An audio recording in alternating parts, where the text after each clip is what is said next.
चलो अब स्टार्ट करते हैं हम हमारे दूसरा सेक्शन, दैट इज सेक्शन, इसी में है हमारा 164 सबसेक्शन 2। अब वो स्टार्ट करते हैं 164 subsection 2।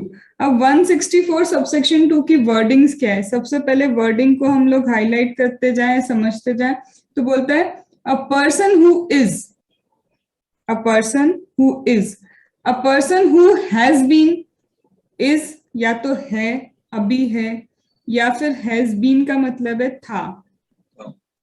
The person who is, the person who has been director. देखो वर्ड बहुत स्पेसिफिक है, डायरेक्टर की तुम डेफिनेशन कर चुके, मतलब वो पर्सन जिसे अपॉइंट किया गया था सिर्फ उस पे लगेगा ये। तो या तो वो है, ठीक है, या तो वो था, और वो डायरेक्टर है। डायरेक्टर मतलब ही हैज बीन अपॉइंटेड, तभी वो डायरेक्टर है।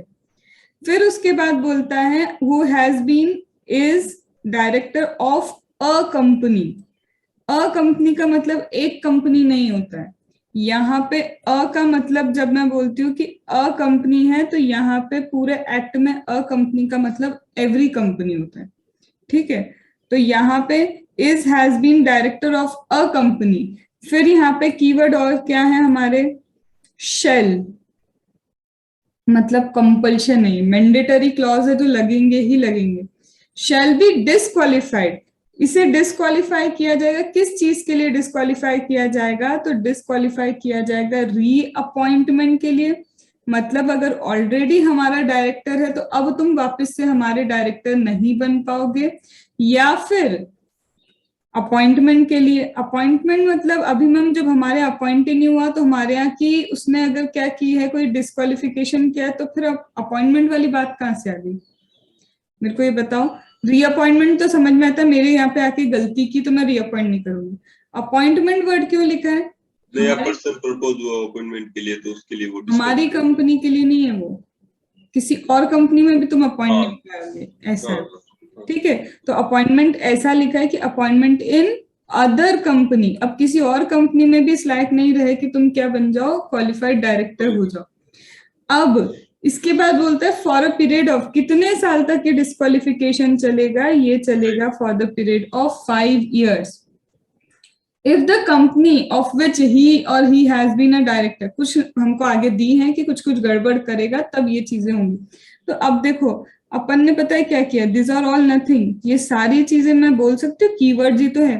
था, हाँ भैया था, तब भी अगर ये डायरेक्टर था और इसने क्या किया है, कंपनी में कुछ भी गड़बड़ की है, और अगर गड़बड़ की है तो भैया अब वापस आना मत, भले आज डायरेक्टर नहीं रहे, पहले तुमने गड़बड़ की थी तो अब मत आना। या फिर तुम अब किसी और कंपनी में, हमारी कंपनी में गड़बड़ करके जा चुके हो, तो अब किसी और कंपनी में अपॉइंट नहीं हो सकते हो 5 साल तक। तो ये था वाली बात है वाली बात है। और था में क्या होगा, था में भी यही चीज होगी कि तुम थे हमारी कंपनी के डायरेक्टर, ये रही हमारी कंपनी, ठीक है, ये हो गई हमारी एक्स लिमिटेड।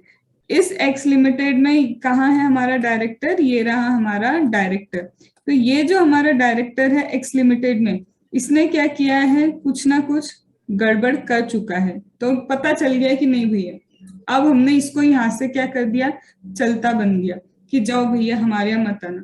तो सबसे पहले ये कौन से ईयर में ऐसा किया था हमने इनके साथ, सपोज करो 2020, 2 साल पहले ये काम इनके साथ किया था कि जाओ यहाँ से।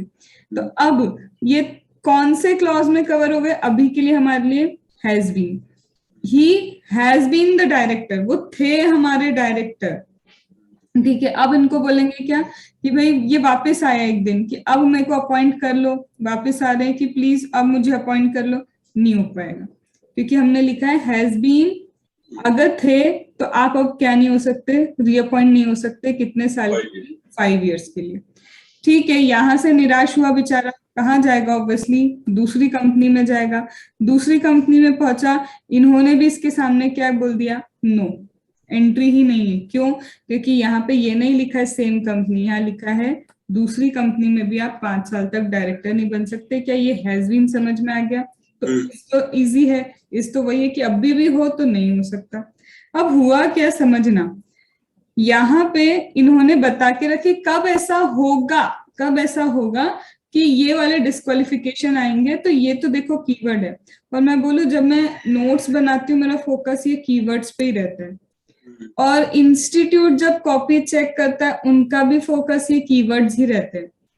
ये कुछ नहीं, अब तुम अपनी लैंग्वेज में जो लिखना है लिखो, उन्हें उनको क्या चाहिए, ये चीजें चाहिए कि हाँ था है, शेल कहाँ पे लिखा है शेल लिख दो, अपॉइंट रीअपॉइंट और ये 5 साल लिख दो, बस ये तुमने लिख दिया, फिर अपनी लैंग्वेज लिखो तुम, बस उसका मीनिंग वही निकलना चाहिए जो बेयर एक्ट में मीनिंग है, वो मीनिंग निकल जाए तो बस तुम्हारा लॉ का काम हो गया।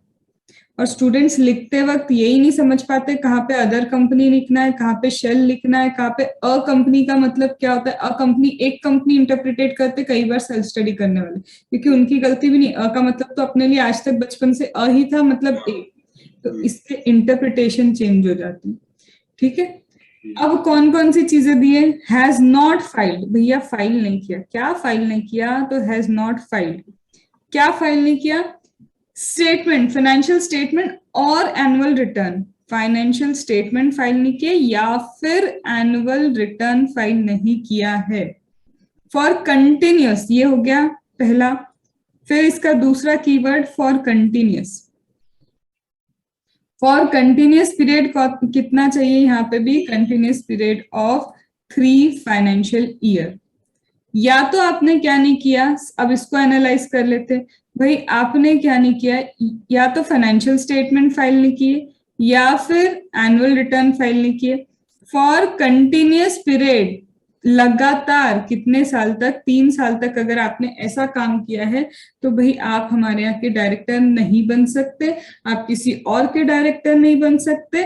कंटिन्यूअस कितने साल तक, 5 साल तक अब आप डायरेक्टर बनने के लायक नहीं हो। अब इसमें एनालिसिस अगर मैं करूं तो सबसे पहले लिखा है ये, और यहाँ पे क्या लिखा है, और अब अपन एक क्या काम करते हैं, थोड़ा सा समझते हैं।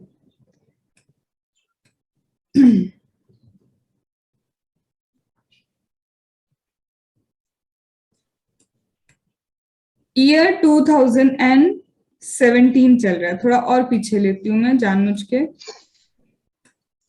ईयर 2016 चल रहा है, ये ईयर 2017, ये ईयर 2018, ठीक है, पुराना ईयर अभी लेके चल रही हूँ, सपोज करो 18 से ही हमको सोचना है, ये अभी अपना 2022 वाला काम नहीं, नॉर्मली 16, 17, 18 चल रहा है। यहाँ पे हमारा फाइनेंशियल रिटर्न, फाइनेंशियल स्टेटमेंट है या एनुअल रिटर्न है, और यहाँ पे स्टेटस क्या होगा हमको वो डिसाइड करना है। तो इन भाई साहब ने क्या किया, कंटिन्यूअस, यहाँ पे तो ये फाइल किया, अच्छी बात, यहाँ पे भी क्या किया, ये फाइल किया, यहाँ पे ये फाइल किया, तीनों क्या किए, इन्होंने फाइल किए हैं, स्टेटस हम यहाँ लिखते हैं। इन्होंने क्या किया, तीनों चीजें फाइल करते गए, फिर से ये भी फाइल किया इन्होंने 17 में, 16 में ये भी फाइल किया, लेकिन इन्होंने ये फाइल नहीं किया।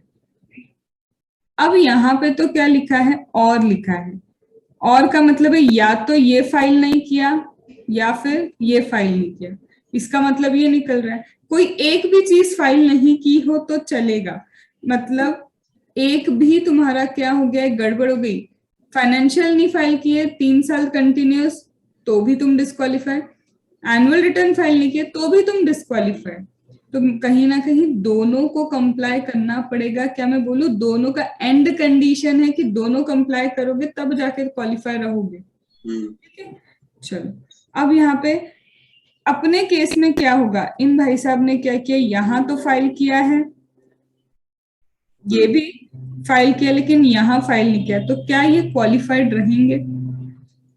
3 साल कंटिन्यू नहीं करे तो डिस्क्वालीफाई, तो यहाँ तो कंटिन्यूअस कर रहा है, यहाँ पे भी कर रहा है, तो यहाँ तो अभी 1 साल नहीं किया, तो यहाँ पे ये पूरी तरह से अभी क्या है, क्वालिफाइड, यहाँ पे तो क्वालिफाइड है।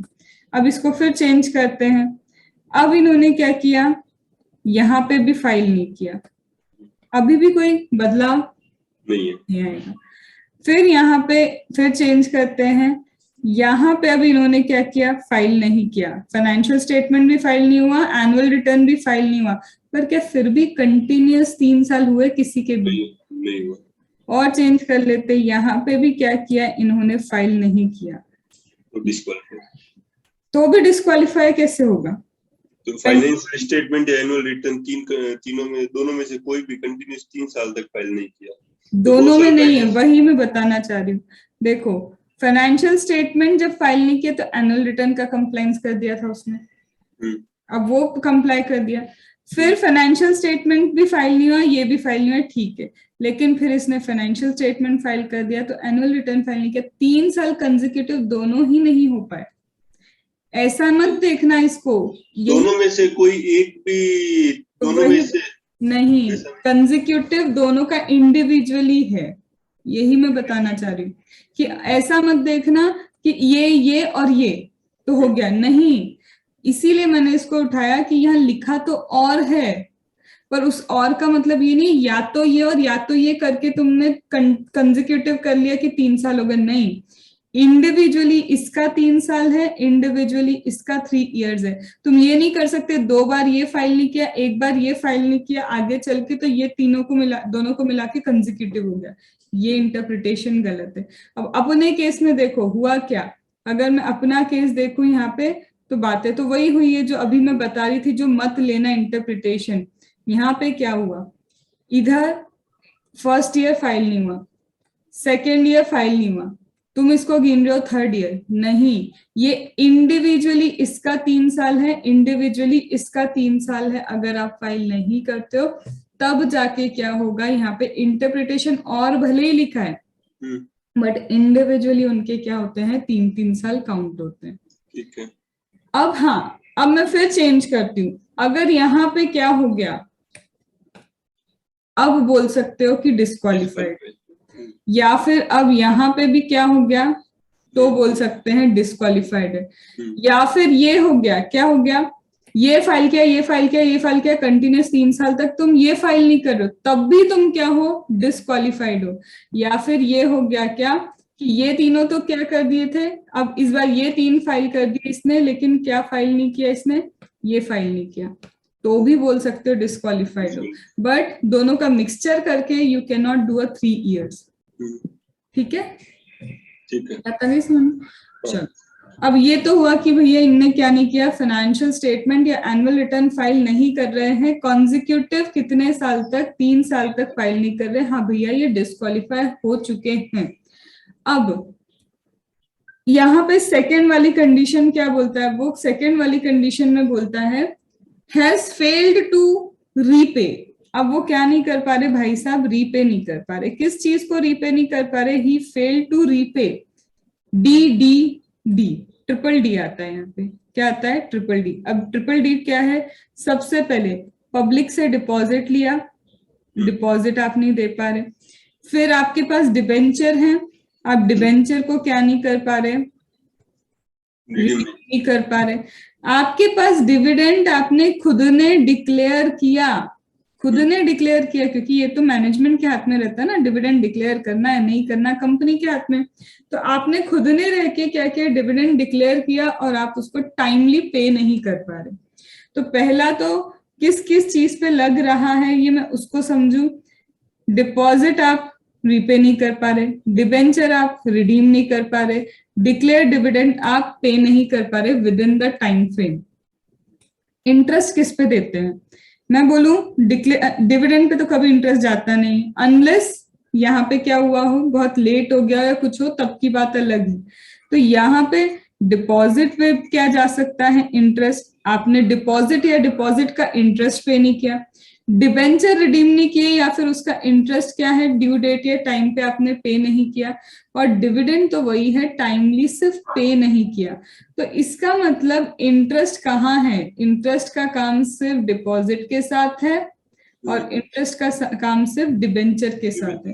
तो यहाँ मैं क्या ऐसा बोल सकती हूँ अब कि या तो तुम क्या नहीं पे कर पा रहे हो, डिपॉजिट पे नहीं कर पा रहे, या फिर डिपॉजिट का इंटरेस्ट पे नहीं कर पा रहे, डिबेंचर रिडीम नहीं कर पा रहे या उसका इंटरेस्ट पे नहीं कर पा रहे, डिविडेंड डिक्लेयर करने के बाद उसे टाइम से पे नहीं कर पा रहे, और ये चीज कंटिन्यूस कितने साल तक चलती है, ये फेलियर चल रहा है 1 ईयर और मोर। ये फेलियर कितना चल रहा है, 1 ईयर और मोर, 1 साल या उससे ज्यादा अगर ये फेलियर चलता है तो आप disqualified to be the appointed as a director हो।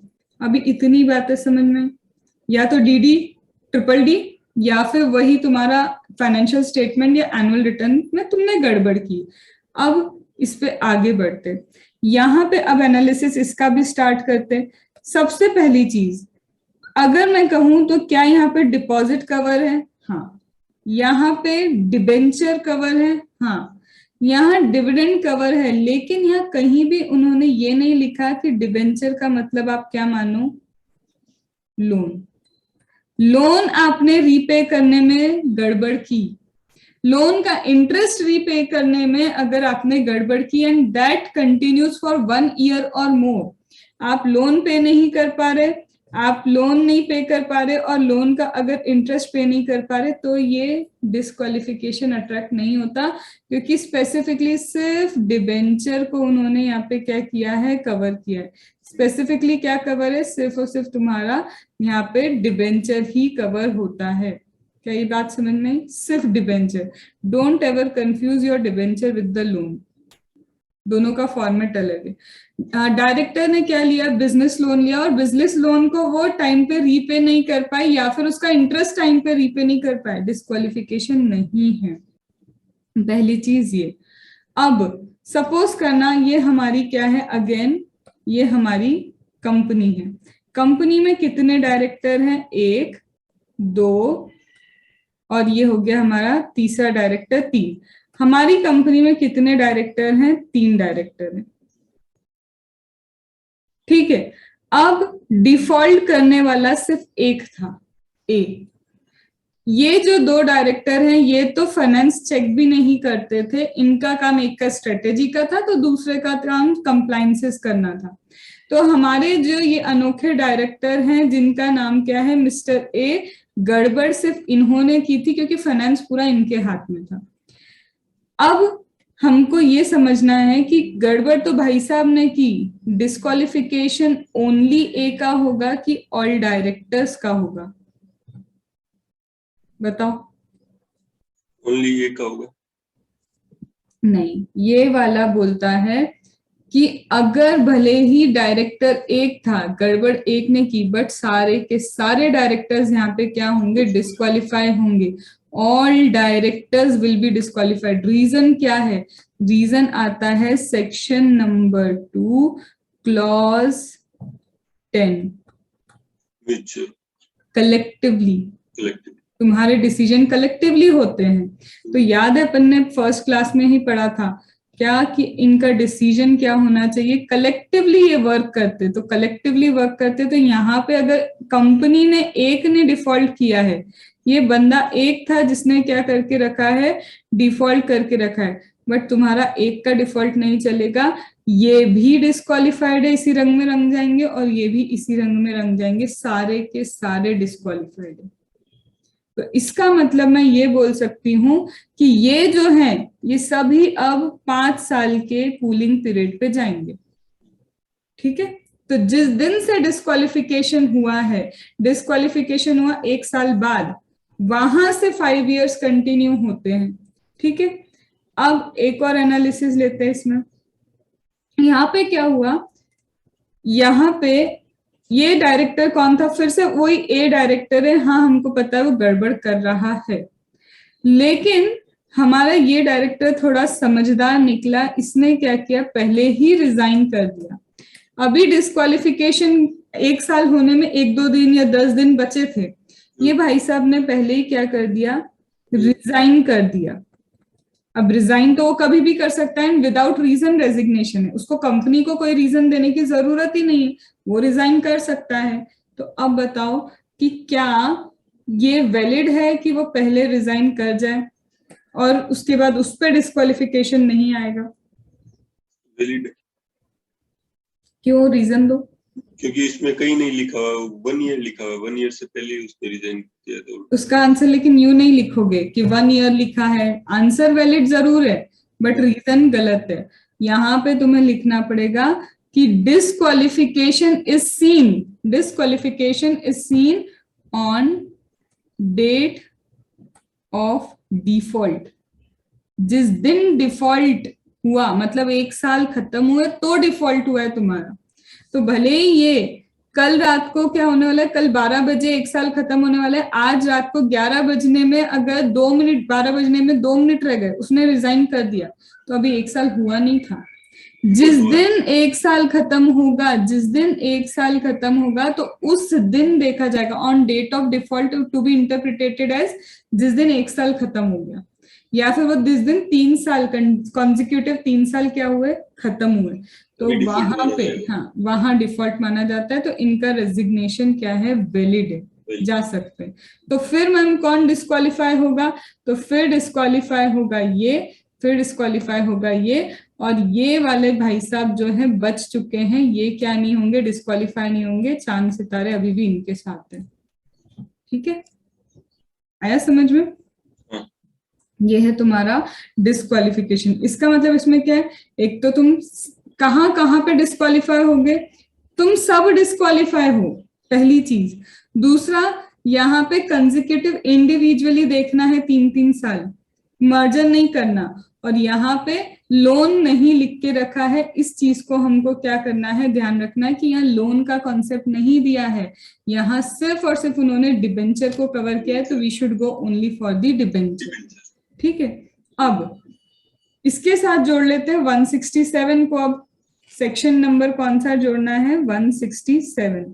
अब बोलते हैं मैम कि ये जो फिर से वही हमारी कंपनी, ठीक है, फिर से वही हमारे क्या है, डायरेक्टर्स हैं। तो अब बोलते हैं कि मैम सपोज करो कोई डायरेक्टर ने वही कोई भी एक गड़बड़ की होगी जो आपने यहाँ पे बताई, और उसके कारण ये हो गए क्या, डिस्क्वालीफाई होके बैठे हैं सारे। ठीक है, तो यहाँ पे वैकेंसी का क्या, जैसे ही डिस्क्वालिफिकेशन आता है वैसे ही 167 that is vacation of the office आ जाता है। तो क्या इन्हें ऑफिस वेकेट करना होगा, बताओ? इस डिफॉल्टिंग कंपनी के अलावा अदर कंपनी में वेकेट हो जाएगा। अब इनको वेकेशन तो करना पड़ेगा, नो डाउट, हाँ ये वेकेशन तो करेंगे, लेकिन ये जो कंपनी है ना, इसमें ये तब तक वेकेशन नहीं करेंगे जब तक डिफॉल्ट सही नहीं हो जाए। तो डिफॉल्ट सही करो, क्योंकि तुमने इस कंपनी में गड़बड़ फैलाई ना, तुम ही इसको सही करके जाओ। तो तुम क्या करो, इसको सही करो, इसको सही करके जाओ। लेकिन जिस दिन क्या हुआ है, 1 साल खत्म हुआ, या फिर जिस दिन 3 इयर्स एंड हुए, वहां तुम क्या हो गए थे, तुम डिस्क्वालीफाई हो गए थे।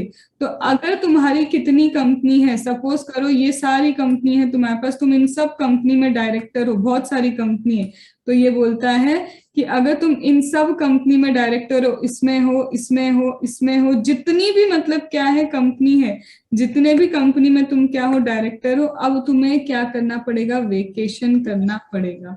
तो इसका मतलब ये भाई साहब वेकेंट करके रहेंगे। कौन कौन सी कंपनी में, यहाँ नहीं रह सकते, यहाँ नहीं रह सकते, यहाँ नहीं, यहाँ नहीं, यहाँ नहीं, पर कंटिन्यू कहाँ करना होगा, जिस कंपनी में डिफॉल्ट करते हो यहाँ पे तीनों कंटिन्यू करो। Done. To the extent I am trying for pictorial presentation, वो ज्यादा दिमाग में घुसता है। ठीक है, अब इसमें भी एक और चीज है। अब क्या हुआ मैम, अब हुआ ऐसा कि एक अलग ही इंसान था, ये रहा हमारा एक और डायरेक्टर, इसको अलग ही बनाते हैं। ये क्या है, अब भी आया है नया नया बेचारा, इसको ज्यादा कुछ पता भी नहीं था कि कंपनी में क्या चल रहा है क्या नहीं चल रहा है, ये तो अब भी भाई साहब अपॉइंट हुए। अच्छा, कब अपॉइंट हुए, तुम्हारे डिस्क्वालिफिकेशन से 6 महीने पहले, ज्यादा टाइम नहीं हुआ, अभी 6 महीने पहले बेचारा क्या हुआ है, अपॉइंट हुआ है। तो अगर इसके अपॉइंट होने के 6 महीने के अंदर ही डिस्क्वालिफिकेशन आ चुका है, इनके अपॉइंट होने से 6 महीने पहले ही क्या हो चुका है, डिस्क्वालिफिकेशन है, तो ये भी डिस्क्वालिफाइड, ये भी डिस्क्वालिफाइड, ये भी disqualified, but he will not be disqualified, क्योंकि वो तो अभी आया ही है, उसको समझने का समय तो दो। तो यहाँ पे ये भाई साहब क्या होंगे, डिस्क्वालिफाइड नहीं होंगे। ठीक है, तो now I can say this complete your 164 का डिस्क्वालिफिकेशन वाला पार्ट। सुपर क्विक एक बार इसमें रीडिंग कर लो, फिर अपन 167 पे जाते हैं।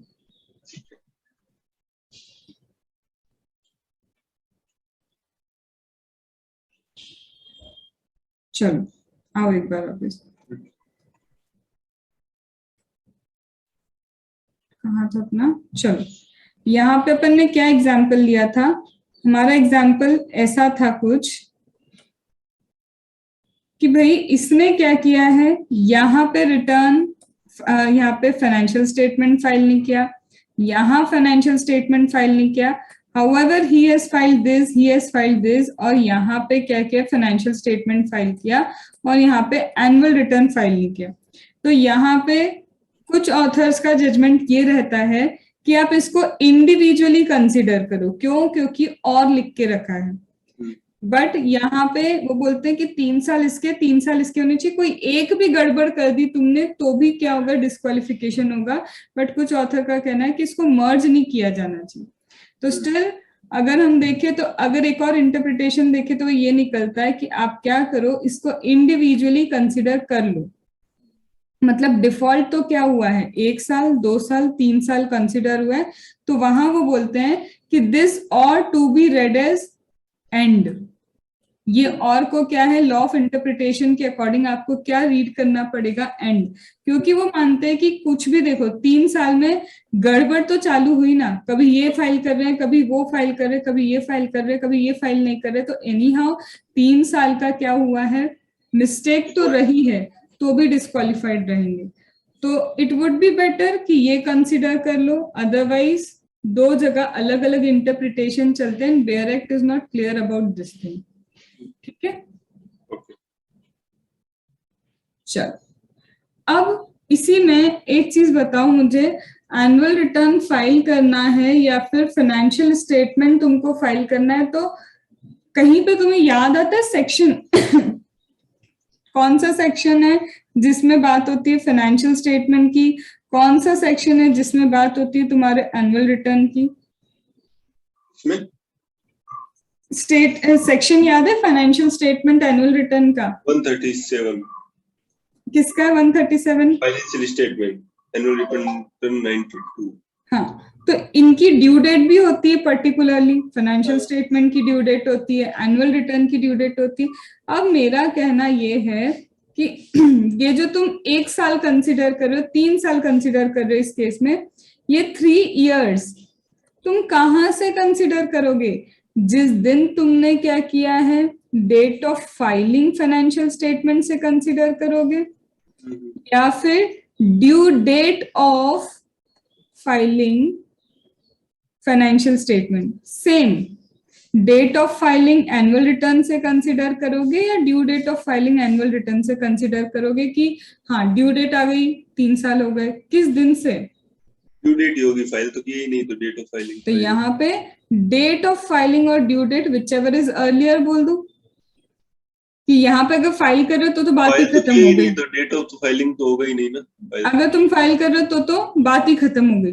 लेकिन फाइल नहीं कर रहे हो तो ऑलवेज क्या कंसिडर होता है यहाँ पे, due date of filing annual return consider होता है, कि जिस दिन ड्यू डेट गई तो ड्यू डेट से तुम्हारा क्या हो जाएगा, 3 बार हो गया कि भैया ड्यू डेट निकल चुकी है, तो it would be considered as कि हाँ वो 3 साल हो गया, डिस्क्वालिफिकेशन डन। ठीक है, चलो आगे बढ़ जाए।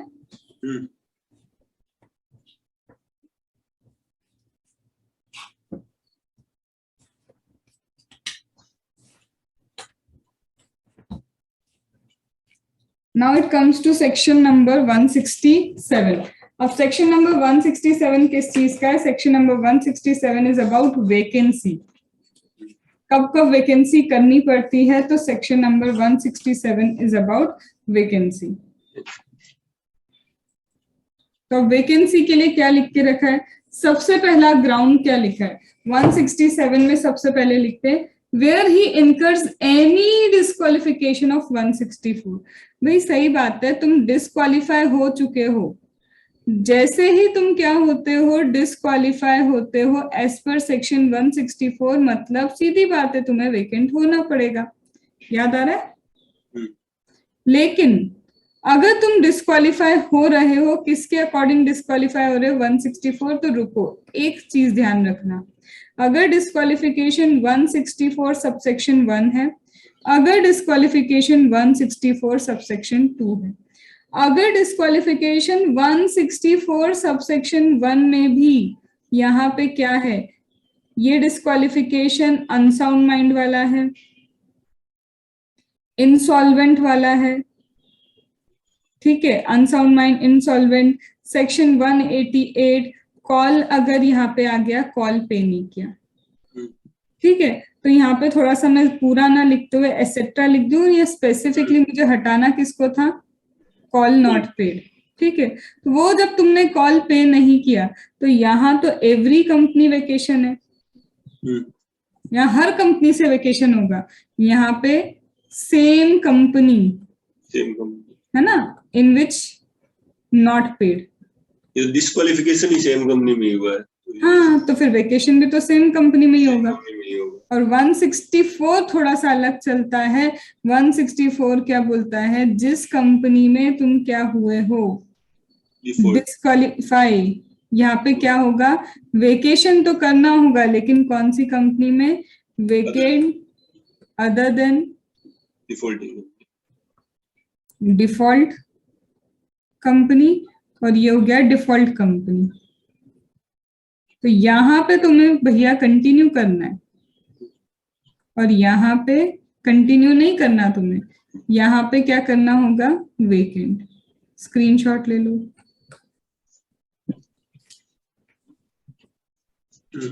ठीक है।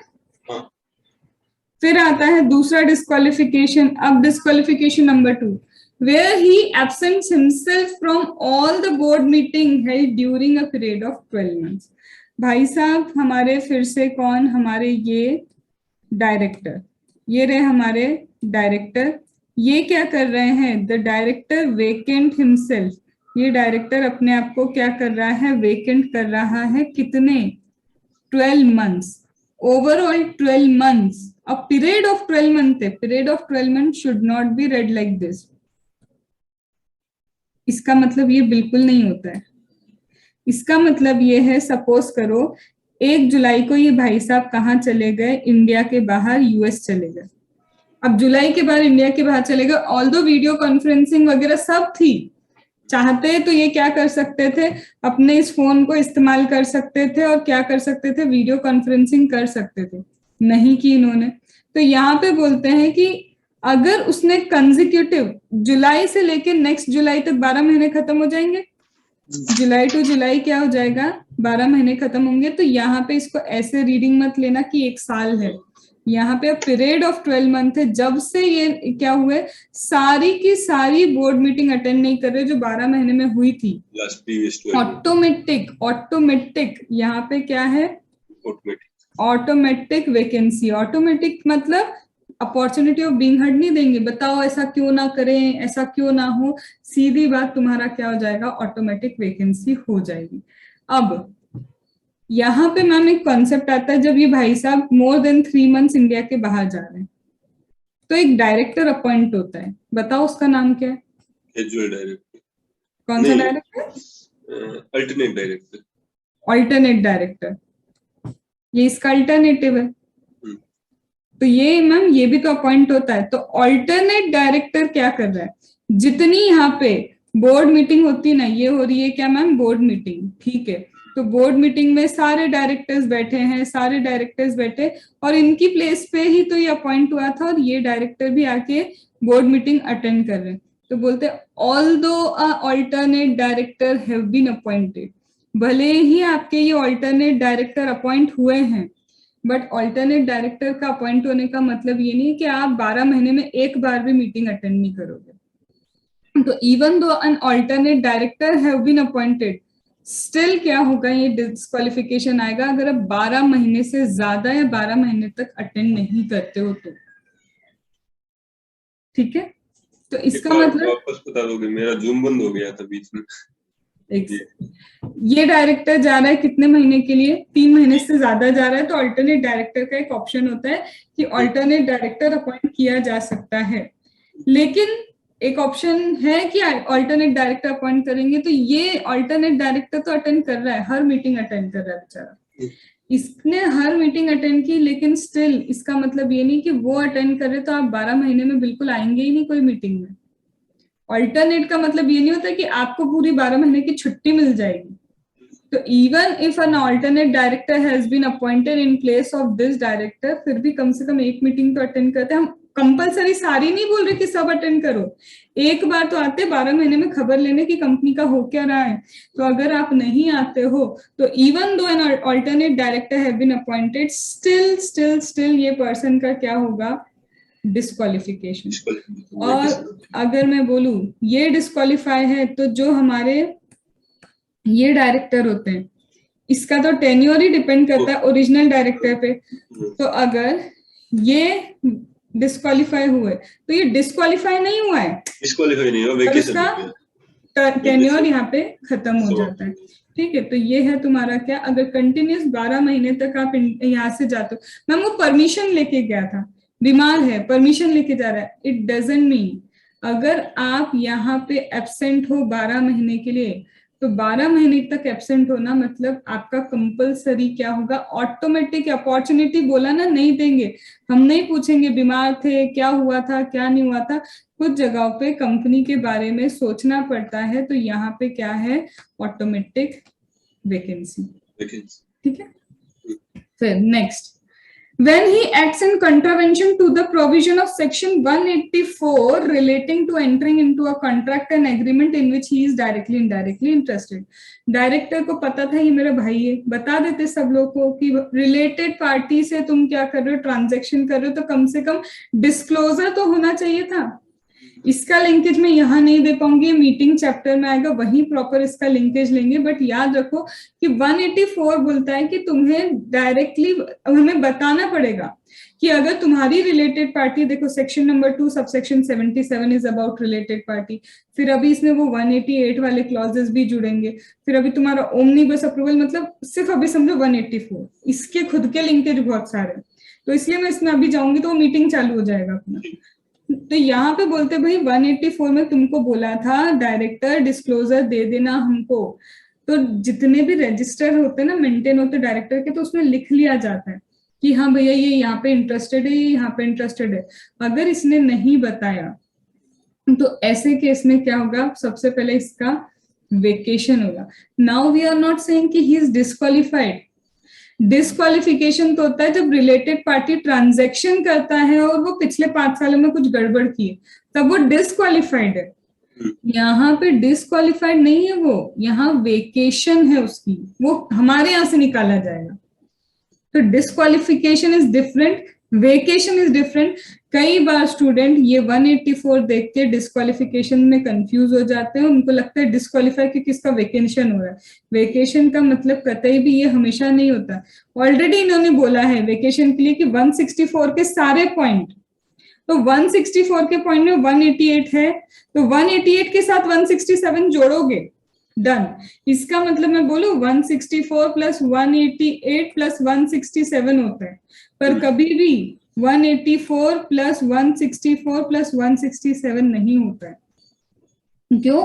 क्योंकि तुम्हारा जो प्रोविजन लिखा है 164, उसमें 184 को जोड़ के नहीं रखा है, उसने सिर्फ ये कहा रिलेटेड पार्टी के साथ ट्रांजैक्शन करते वक्त कुछ भी क्या हुआ है, वायलेशन हुआ है, वहां पे 184 मेंशन ही नहीं है। तो यहाँ पे जो क्लस्टरिंग होगी, यहाँ पे जो क्लस्टरिंग होगी वो सिर्फ 184 की होगी और 167 की होगी, और यहाँ की क्लस्टरिंग ये तीनों की चलती है। ठीक है, फिर इसके बाद where he fails to disclose हो गया, फिर उसके बाद where he has become disqualified by the court। याद आ रहा है, कोर्ट ने खुद डिस्क्वालीफाई कर दिया तुमको, कोई इम्प्रिजनमेंट नहीं, कुछ नहीं, कोर्ट ने ही डिक्लेयर करके दे दिया। अब यहाँ पे देखा जाए तो अलग से लिखने की जरूरत क्या थी, जब 164 में वो ऑलरेडी कवर है। सुनना, 164 में जब वो ऑलरेडी कवर हो गया था कि कोर्ट, कंपिटेंट कोर्ट डिक्लेयर करेगा कि he has been disqualified from being appointed as a director, तो वहीं पे हो गया था। तो मुझे ये बताओ, मुझे समझ नहीं आ रहा एक्चुअल में 167 में फिर से लिखने की क्या जरूरत आन पड़ी, जब ऑलरेडी चीज 164 में कवर थी। तो सेम ही हो गया पॉइंट तो। हाँ, बट सेम तो हो गया, बट लिखा है तो कुछ तो लॉजिक होगा। इसमें वो दिया हुआ है ना, वो अपील वगैरह के लिए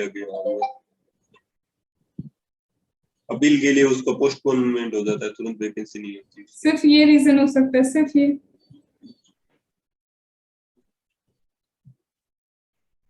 तुम एक कंपनी में हो, चलो चलते हैं, हम अपन कंपनी में जा ही रहे हैं। तो ये कंपनी क्या करती है, लेट्स से फिलिप्स, चलो हमारे अश्विन ग्रोवर को अभी ले लेते हैं, कुछ ना कुछ बेचारे के साथ उनके साथ चल ही रहा है, ठीक है। तो भारत पे में हो तुम, ठीक है, सपोज करो कि तुम कहाँ हो, भारत पे में। अब हुआ कुछ नहीं, अब हमें भी नहीं पता, देखो कौन कितना सही है ये तो अपन भी नहीं जानते, कि भारत पे में हो और केस कहाँ जाता है, सपोज करते हैं कोर्ट के पास केस गया। अब कोर्ट ने क्या बोला, ये भाई साहब कौन है, सपोज करो ये भाई साहब हमारे अश्विन जी है, और इनको बोल दिया कि यू आर डिस्क्वालिफाइड। यहाँ पे वर्ड देखो, he is disqualified by an order of court, disqualify किया है, यहाँ पे क्या किया, कोर्ट ने इसको डिस्क्वालिफाई किया, पर ये नहीं बोला कि you are disqualified from being appointed as a director. 164 में लिखा है you are disqualified from being appointed as a director, director ही नहीं बन सकते तुम, फिर तो तुम इस कंपनी में भी नहीं बन सकते, किसी कंपनी में भी नहीं बन सकते। पर यहाँ वर्डिंग क्या है, ही बिकम्स डिस्क्वालिफाइड। वो डिस्क्वालिफाइड क्यों हुआ है, अरे तुम इस कंपनी में रहने दो, तुमसे ये कंपनी नहीं संभलेगी, तो यहाँ वेकेशन करो ना। दोनों चीजें डिफरेंट है। अगर मैं 164 में जाती हूँ तो ये 164 बोलता है ये तो कभी भी डायरेक्टर नहीं बन पाएंगे जब तक डिस्क्वालिफिकेशन चलेगा, मतलब जब तक ऑर्डर इज इन फोर्स। और यहाँ पे क्या लिखा है, कोर्ट इन्हें डिस्क्वालिफाई कर रहा है, तो it could be a interpretation कि कोर्ट डिस्क्वालिफाई कर रहा है कि भाई ये जो हमारी कंपनी है ना, इस कंपनी में तुम डायरेक्टर मत बनो, you don't have experience about this, यहां से छुड़ाओ।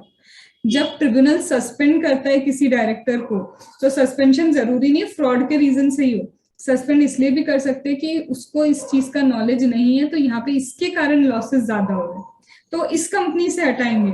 अब सपोज करो उसको क्या है, भारत पे का नॉलेज नहीं, पर उसको पेटीएम के ऐप का बहुत नॉलेज है कि कैसे ऐप बननी चाहिए, क्या होनी चाहिए, तो वहां डायरेक्टर बनो ना, वहां किसने रोका है। तो वेकेशन का मतलब है तुम डिस्क्वालिफाइड जरूर हो भाई, हाँ हो, लेकिन तुम डिस्क्वालिफाइड हो सिर्फ इस कंपनी के लिए, तो ऐसी कंपनी में तुमको बोला है अब वेकेशन हो जाएगा। तो आर यू गेटिंग दोनों का लॉजिक क्या है। फिर इसके बाद where he convicted by a court of offense involving moral turpitude otherwise and sentenced in respect to imprisonment for not less than 6 months। हाँ, अब ये चीज वो तुम्हारी अपील के लिए लिखी गई, ये वाली चीज अपील के लिए कि अगर आप अपील करते हो तो अभी वेकेशन मत करो, जब फाइनल डिसीजन आएगा तब तुम्हारा वेकेशन होगा। डिस्क्वालिफाइड हो वेकेशन तो होगा, लेकिन फिर अपील के रिस्पेक्ट में हमको थोड़ी चीजें सोचनी पड़ेगी। फिर where he is removed in pursuance of the provision of the act, अब समझना, he is removed वर्ड है बहुत बड़े अक्षरों में, रिमूव, इसे रिमूव किया गया, और रिमूवल का सेक्शन बोलो कौन सा होता है, 169। yes, he has been removed due to the provision of the act। Act ने ही बोला है रिमूव करो, जब तुम्हें रिमूव कर चुके तो वेकेशन तो ऑटोमेटिकली आएगा, ऑटोमेटिक वेकेशन आ जाएगा, ठीक है।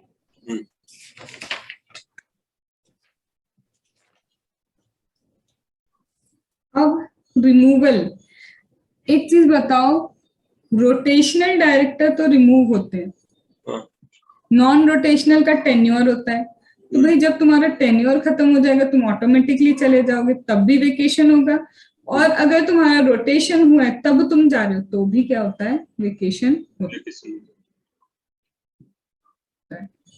Then where he has been appointed, ये अच्छा चीज है, where he has been appointed as a director by virtue of his holding of any office or employment in holding subsidiary associate and cease to hold such office or employment।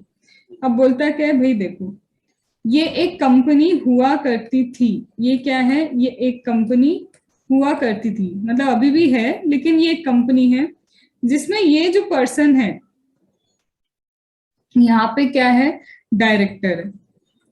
अब मैं बोलती हूँ कि ये कंपनी और कोई नहीं है, ये हमारी होल्डिंग कंपनी, ये हमारी होल्डिंग कंपनी का डायरेक्टर है, बहुत अच्छा यहाँ पे क्या कर रहा है, काम कर रहा है, तो बहुत अच्छा काम कर रहा है, इनको भी देख के सबको लगा वाह यार इनके आने से 4 चांद लग गए हमारी कंपनी में। तो इन्होंने ऐसा सोचा कि जब ये इतना अच्छा काम कर ही रहे हैं तो हम क्या करते हैं, इनको अपॉइंट कर लेते हैं। कहाँ अपॉइंट करते हैं, हमारी दूसरी एक और कंपनी है, इस कंपनी में भी हम क्या करते हैं, इन भाई साहब को अपॉइंट करते हैं। ये रही हमारी कंपनी। तो हमने बोला आप क्या करो, यहाँ पे भी अब हमारे लिए क्या हो, अपॉइंट हो जाओ। यहाँ पे ये नॉर्मल नॉन एग्जीक्यूटिव डायरेक्टर था, पर वहीं इतना अच्छा इसने काम किया तो यहाँ पे हमको लगा कि सब्सिडरी कंपनी में इसको एग्जीक्यूटिव बना लेते हैं। तो सब्सिडरी में हमने क्या कर दिया, इसको एग्जीक्यूटिव बना लिया। अब क्या हुआ, समय निकला धीरे, शुरू में तो सब अच्छा लग रहा था, फिर लोगों के दिमाग में क्वेश्चन अराइज होना स्टार्ट हो गया। क्यों क्वेश्चन, कंपनी को अचानक से कैश मैच होता नहीं दिख रहा है। अचानक से क्या दिख रहा है, धीरे धीरे कि कैश मैच नहीं हो रहा, नहीं हो रहा, नहीं हो रहा, समझ नहीं आया, समझ नहीं आया। फिर पता चला कि यही है इन्वॉल्व इसमें, कहीं ना कहीं कोई भी रीजन हो, फ्रॉड हो, ड्यू डिलिजेंस हो, कुछ भी हो सकता है, जरूरी नहीं उसका दिमाग ऐसा ही था कि फ्रॉड करने बैठा है।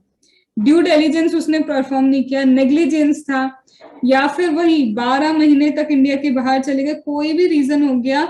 और वो कोई भी रीजन से भाई साहब का क्या हुआ, अब वो यहाँ डायरेक्टर नहीं रहे। अब उनको तो अपॉइंट सब्सिडरी में किया ही इसलिए था क्योंकि आप यहाँ अच्छा काम कर रहे थे, इसीलिए आप अपॉइंट हुए थे हमारी सब्सिडरी कंपनी में। जब आपका वहां वेकेशन हुआ है तो ऑटोमेटिकली आपका क्या होगा, यहाँ भी वेकेशन होगा। तो अगर आपका ऑफिस इसलिए आपको मिला था, एम्प्लॉयमेंट इसलिए मिला था क्योंकि आप होल्डिंग कंपनी में थे और उसके कारण आपको सब्सिडरी कंपनी में अपॉइंटमेंट मिला था, तो अगर वहां आप नहीं तो आप यहाँ भी नहीं। आया? तो दिस इज योर 167। इसको एक बार पूरा कर लो, फिर यहाँ आगे क्या लिखा है 167 सबसेक्शन 3 पे आ जाओ। What are the consequence of vacation of office of all the director. अब देखो भाई, ऐसा भी हो सकता है, एक कंपनी है, ये रही एक कंपनी, ठीक है, इस कंपनी में जितने भी डायरेक्टर्स हैं, ये कंपनी के ये इतने सारे डायरेक्टर्स हैं। अब क्या हुआ, ये सारे के सारे डायरेक्टर्स क्या हो गए, वेकेंट कर रहे हैं। अब बताओ मुझे कोई ऐसा केस जब सारे डायरेक्टर्स को वेकेंट करना पड़ सकता है। एनुअल रिटर्न फाइनेंशियल स्टेटमेंट 164 गलत जा रहे हो। नहीं, 164(2) में भी तो सभी डायरेक्टर डिस्क्वालीफाई होंगे वेकेशन के लिए। हाँ, यहाँ तो वेकेशन की बात चल रही है। बताओ, जब तक मेरी ड्राइंग भी बन गई, सोचो इस बार ढंग के डायरेक्टर बने।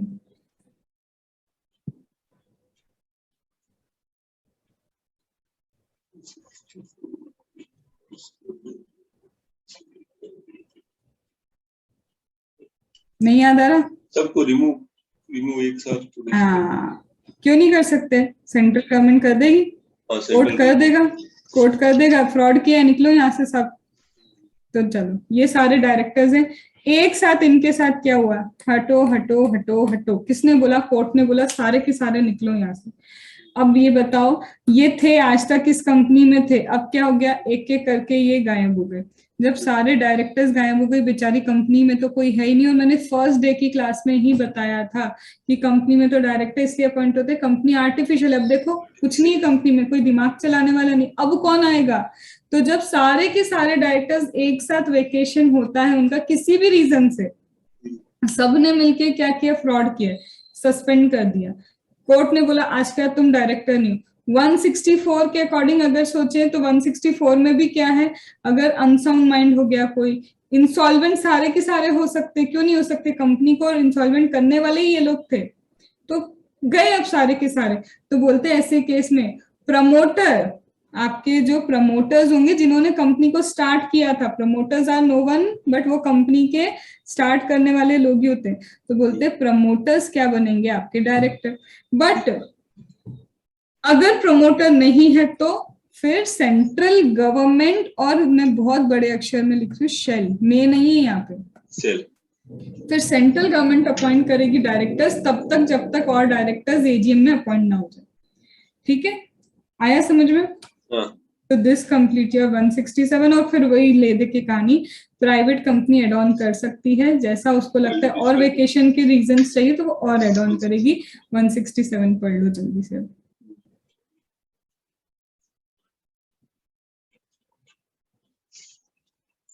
चलो हमने कर लिया सबसे पहले सेक्शन नंबर 2, ठीक है, और उसमें क्या था हमारा क्लॉज नंबर 34। पहला तो इसने यही बताया था कि भैया डायरेक्टर होता कौन है, होता कौन है मतलब इंडिविजुअल कौन है, क्या है। तो पहले तो इसने बताया कि डायरेक्टर वो होता है जो अपॉइंट होता है, वो डायरेक्टर होता है। फिर हमने इसी के साथ जोड़ा था 149(1), वो बताता है कि डायरेक्टर इंडिविजुअल होता है। फिर इसी में टाइप ऑफ डायरेक्टर में एक जगह पढ़ा है हमने कि at least one should be a resident director, तो उससे हमको पता चला डायरेक्टर रेसिडेंट नॉन रेसिडेंट दोनों हो सकते हैं। तो ऑटोमेटिकली सेक्शन 2 क्लॉज नंबर 34 में 149(1) भी है, रेसिडेंट वाला काम भी है। इसी के साथ यहाँ पे हमें एज लिमिट समझाने वाला और कोई नहीं होता है। डिन से समझ में आता है कि डिन जब मिलेगा ही नहीं 18 की एज तक, तो ऑटोमेटिकली एज लिमिट है। इसी में फिर हमको सिर्फ इसी से समझ में आ जाता है, लेकिन भाई जब एग्जीक्यूटिव डायरेक्टर बनने जाओगे ना तो एक एज लिमिट है, 21 साल के अगर हो तब जाके एग्जीक्यूटिव डायरेक्टर बन सकते हो। अब मेरे को यहीं पे जाना है, यहाँ पे बोलता है हे एग्जीक्यूटिव तुमको डायरेक्टर बनना है, हाँ हमें डायरेक्टर बनना है। अब पूरे के पूरे एक्ट में कहीं नहीं लिखा कि डायरेक्टर बनने की एज लिमिट क्या होनी चाहिए। पूरे के पूरे एक्ट में कहीं नहीं लिखा कि डायरेक्टर बनने की एज लिमिट क्या होनी चाहिए। तो अगर तुम क्या हो below 18 about 18 below 21 about 21 up to 70 भी नहीं लिखती मैं, 69 करती हूँ उसको, अप टू 69 और यहाँ पे एज 70। अब बताओ ये कहीं नहीं लिखा, but it is only and only और इंटरप्रिटेशन जो समझाएगा ये चीजें। अब देखो यहाँ पे क्या बोलता है, भाई देखो सीधी सी बात है, एक डायरेक्टर या तो एग्जीक्यूटिव डायरेक्टर बनने आएगा या तो नॉन एग्जीक्यूटिव, इसके अलावा तो बेचारे के पास कोई चारा भी नहीं, कोई एक ही काम कर सकता है। तो अगर ये क्या है एग्जीक्यूटिव डायरेक्टर बनने आया है, एज क्या है 18, एग्जीक्यूटिव तो बोलता है देखो 18 से कम हो नहीं बन सकते, इनफैक्ट तुम डायरेक्टर ही नहीं बन सकते। क्यों नहीं बन सकते इसका रीजन तो बताओ भाई, तुम्हें डिन नहीं मिलेगा। चलो डिन भी नहीं मिलेगा और साथ में इंडियन कॉन्ट्रैक्ट एक्ट कॉन्ट्रैक्ट ही नहीं करने देगा एक माइनर को, कॉन्ट्रैक्ट में भी तुम क्या नहीं हो सकते, एंटर नहीं हो सकते, खत्म। फिर इसके बाद आते हैं मैम हम हो गए 18 एज के, तो 18 के हो गए, अच्छा लगा ये जान के, लेकिन तुम एग्जीक्यूटिव डायरेक्टर तो अभी भी नहीं बन पाओगे। क्यों? क्योंकि यहाँ पे मैं लिख दूं ऐसा 196 सब सेक्शन 3 में बोला है कि 21 की साल एज होगी ना तुम्हारी तब जाके तो तुम एग्जीक्यूटिव डायरेक्टर बनोगे। चलो मैम अबाउ 18 चले गए हम, लेकिन अभी 21 नहीं है, सेम कोई डिफरेंस नहीं है, 196 एप्लीकेबल होगा और बोलेगा नहीं भैया अभी रुकना पड़ेगा, क्या नॉन एग्जीक्यूटिव बन जाओ, किसी ने नहीं रोका, नॉन एग्जीक्यूटिव बन जाओ। फिर इसके बाद आता है मैम अब 21 के हो गए, चलो बहुत अच्छे, फाइनली अगर तुम 21 के हुए हो तो अब ये बोलेगा आ जाओ एग्जीक्यूटिव भी बन सकते हो नॉन एग्जीक्यूटिव भी बन सकते हो। मैम 21 से ऊपर 69 के नीचे 69 तक है, एग्जीक्यूटिव भी बन सकते हो नॉन एग्जीक्यूटिव भी बन सकते हो। मैम 70 या 70 के अबाव निकल गए, तो यहाँ पे एक चीज मुझे थोड़ा सा देखना होगा, ये एग्जैक्ट 70 पे कवर कर रहा है या 70 अबाव पे कवर कर रहा है। तो यहाँ पे देखो बनने को तो तुम एग्जीक्यूटिव भी बन सकते हो, रोका नहीं है, नॉन एग्जीक्यूटिव में तो कोई एज लिमिट ही नहीं है, बनो 90 के भी हो तो तुम क्या बन सकते हो नॉन एग्जीक्यूटिव। लेकिन 70 में नहीं होगा ना। लेकिन रुको, अभी अगर आपको executive at the age of 70 बनना है तो जनरली क्या होता है, ये बोलते हैं कि 70 साल मतलब अब हो गया, मोर देन 70 एज के हो गए आप, हो गया, लेकिन बन सकते हो अगर आप क्या दोगे, स्पेशल रेजोल्यूशन पास करोगे, प्लस एक्सप्लेनेटरी स्टेटमेंट देना पड़ेगा। एक्सप्लेनेटरी क्या देना पड़ेगा, स्टेटमेंट देना पड़ेगा कि क्यों भैया इनको अपॉइंट करना चाहते हो। रतन टाटा जी की एज 70 तो है नहीं, अबाउट 70, पर ही इज अ डायरेक्टर, तो कुछ तो बात है, उनकी एज नहीं उनका दिमाग उनसे ज्यादा तेज है, तो वहां पे चाहिए वो हमको। तो देखा जाए तो मतलब स्पेशल रिजोल्यूशन की देख के भी रिक्वायरमेंट नहीं, पर कंपनीज एक्ट को तो मानना ही पड़ेगा। तो कंपनीज एक्ट बोलता है कि जहां पे अगर आपको लगता है कि एक एज जो एज लिमिट दी है एग्जीक्यूटिव के लिए उसके अबाव वाले पर्सन को तुम अपॉइंट करना चाहते हो, तो एक एक्सप्लेनेटरी स्टेटमेंट दो कि क्यों, और साथ में स्पेशल रिजोल्यूशन चाहिए। यहां तक बात समझ में? स्क्रीनशॉट लेना है तो इसका ले लो। ठीक है। अब मैं बोल रही हूँ कंडीशन ये है कि भाई साहब 21 की एज के हैं, भाई साहब 21 की एज के हैं, बट इंसॉल्वेंट हो चुके हैं एक बार, अब सॉल्वेंट है। इंसॉल्वेंट पहले हुए थे, अब क्या हो गए, वो सॉल्वेंट हो गए। Now he want to be appointed as director. तो अब बताओ कि दोनों कंडीशन में एग्जीक्यूटिव होगा तो क्या होगा, नॉन एग्जीक्यूटिव होगा तो क्या होगा। एक बार एज 21 है और एक बार एज में कितनी कर रही हूँ, 19 की एज पे बताओ क्या करोगे। 19 की एज नॉन एग्जीक्यूटिव बन सकता है, एग्जीक्यूटिव नहीं बन सकता।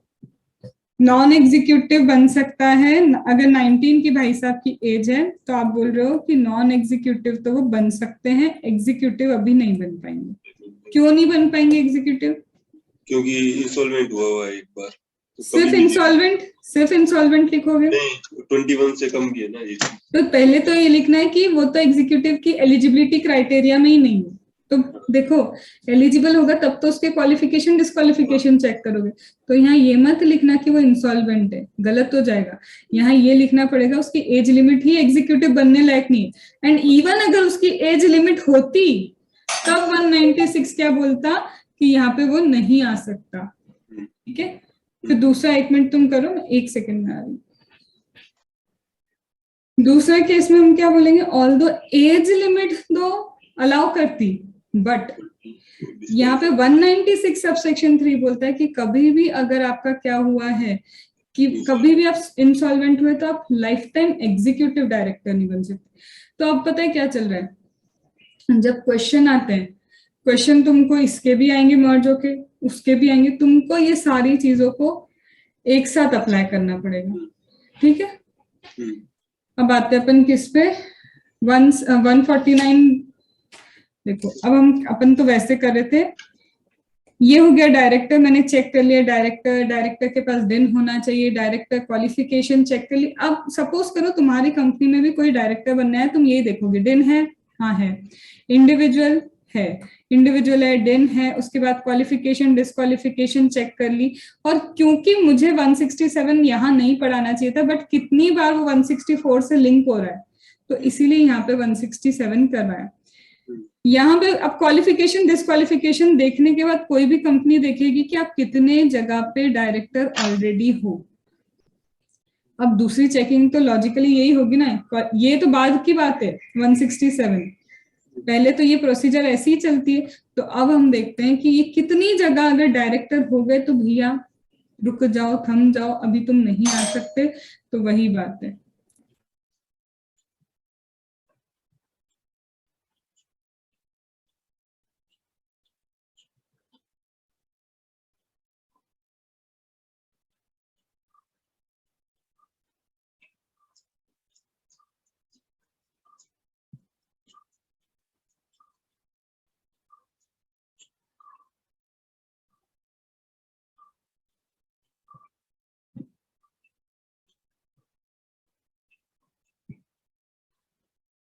अब स्टार्ट करते हैं 165। 165 क्या है, कितनी जगह डायरेक्टर हो सकते हो एक साथ।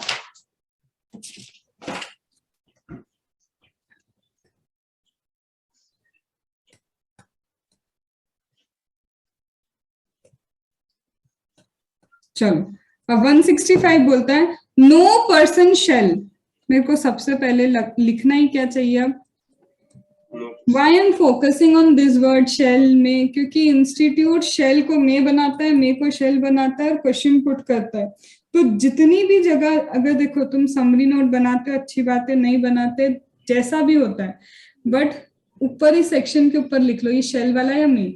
जैसे ही 165 लिखा मैंने शेल लिखा, शेल का मतलब ही ये कि ये शेल वाला है। ठीक है, तो no person shall hold office as director including alternate director for more than 20 company whether public and private। तो यहाँ पे अगर मैं एक डायरेक्टर की बात करूं तो ये डायरेक्टर, इसके पास एक क्या है, मिक्सचर है। मिक्सचर किस चीज का है, चाहे ये क्या होल्ड करते हो, चाहे ये होल्ड करते हो पब्लिक, चाहे होल्ड करते हो प्राइवेट, जितनी भी हो, ओवरऑल मिक्सचर जो है, ओवरऑल मिक्सचर में सिर्फ 20 कंपनी होनी चाहिए। लेकिन उसके अंदर, उस 20 कंपनी के अंदर जो आपकी क्या होती है, प्राइवेट पब्लिक कंपनी होती है। पब्लिक कंपनी मैक्सिमम कितनी हो सकती है? 10। तो ओवरऑल 20 टोटल है, और पब्लिक कंपनी कितनी चाहिए? 10 चाहिए। लेकिन उसमें भी एक इंटरनल लिमिट है। अब और क्या है? स्मॉल शेयर होल्डर हो, स्मॉल शेयर होल्डर डायरेक्टर हो, तो यहाँ पे ये स्मॉल शेयर होल्डर कंपनी है, ये भी स्मॉल शेयर होल्डर कंपनी है।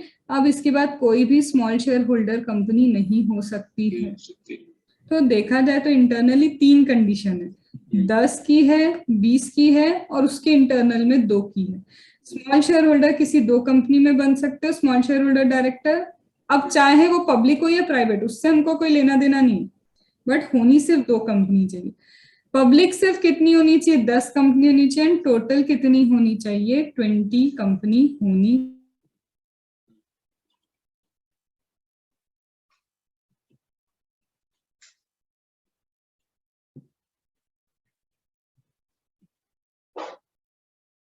आवाज नहीं आ रही।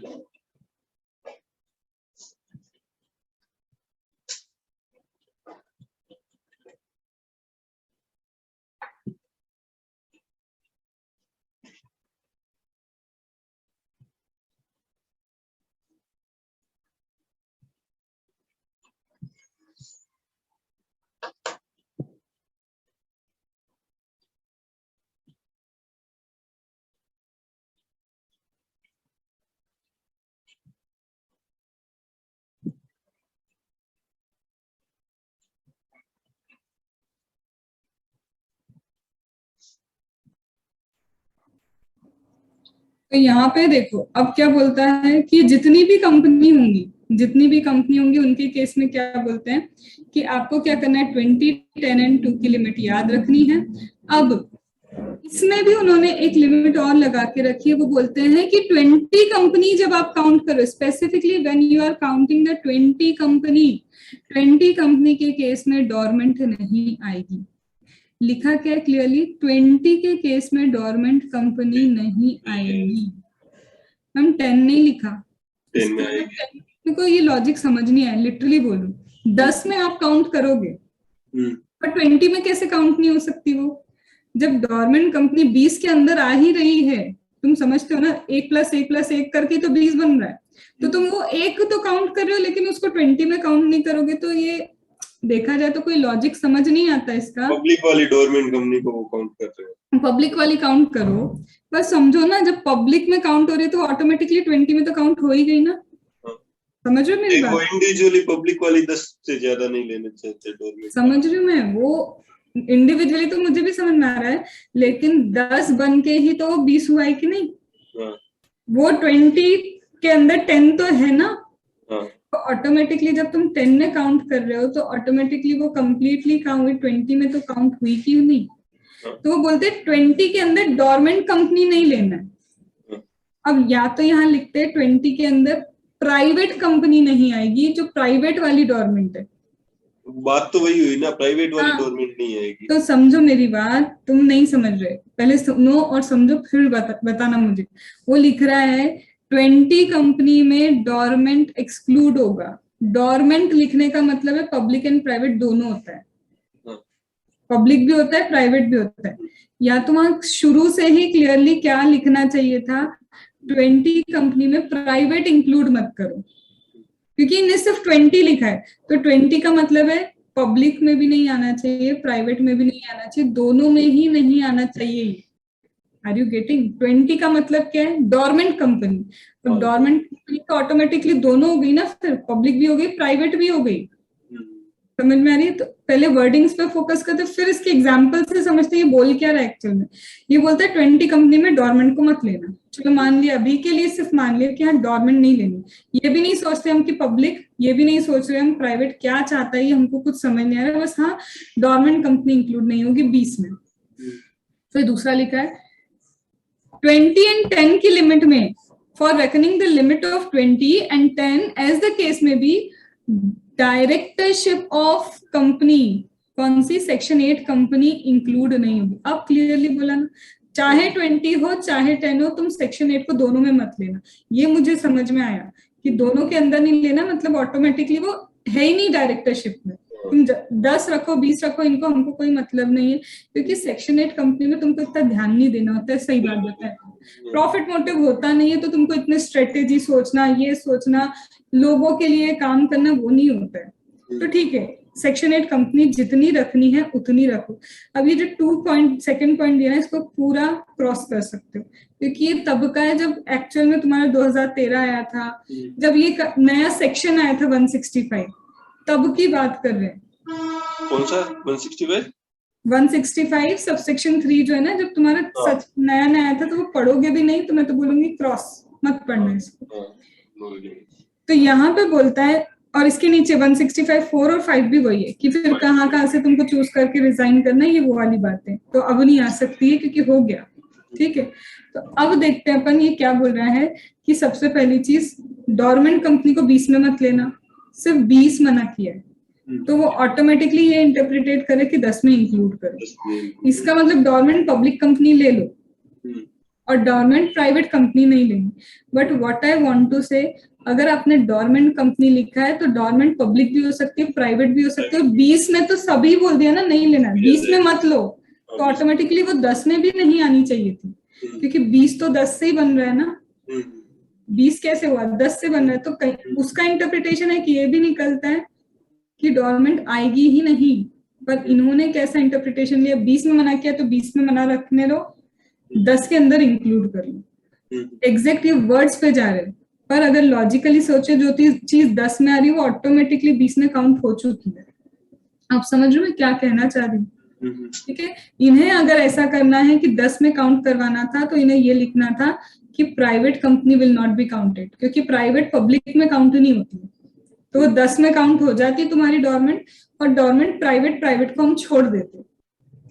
अब यहाँ पे ये बोल रहे डोरमेंट कंपनी को मतलब डोरमेंट होती क्या है। डोरमेंट कंपनी जहाँ पे कोई स्पेसिफिक अकाउंटिंग ट्रांजैक्शन नहीं चल रहा है, कोई स्पेसिफिक अकाउंटिंग ट्रांजैक्शन नहीं है, कुछ नहीं है, कुछ ज्यादा ट्रांजैक्शन भी हो सकता है, हो ही नहीं कंपनी में, कुछ चल ही नहीं रहा है, तो फिर क्या मतलब। तो इन शॉर्ट वो यही बोलना चाह रहे हैं, जहाँ पे तुम्हारा इतना काम ही नहीं है तो वो कंपनी में रहो ना तुम, हमको कोई दिक्कत नहीं, क्योंकि तुम्हें ध्यान भी नहीं देना है वहां। वैसे ही तो सेक्शन 8 में भी लिखा है कि सेक्शन 8 कंपनी जहाँ प्रॉफिट मोटिव नहीं होता, तो वहां पे भी तुम्हें ध्यान नहीं देना है, तो जितनी होल्ड करनी है करो, उनको दिक्कत नहीं है। तो देखा जाए तो इंटरप्रिटेशन दोनों का था सेम ही। सो वर्डिंग्स अलग कर दिए थे, एक में स्पेसिफाई लिख दिया था और एक में एक ही बार में लिख दिया कि 20 में काउंट मत करो, बस यहाँ पे बुक में इसका इंटरप्रिटेशन चेंज कर दिया। ठीक है, तो अब हम मानेंगे डोरमेंट को पब्लिक में ले लो, प्राइवेट में मत लो, और सेक्शन 8 को कहीं भी मत लो।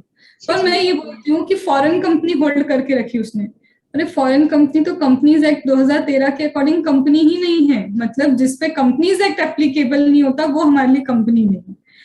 पीएसयू पब्लिक सेक्टर यूनिट है, कंपनी तो बने वो हमारे लिए, तो डायरेक्टरशिप ऑफ कंपनी लिखा है, इसका मतलब है वो कंपनी जिसमें हमारा क्या लगता है, कंपनीज एक्ट 2013 लगता है। तो अगर कंपनीज एक्ट 2013 लग रहा है तो उसको आप डायरेक्टरशिप में काउंट करोगे, पहला पॉइंट। कंपनीज एक्ट 2013 लगता है, काउंट करो।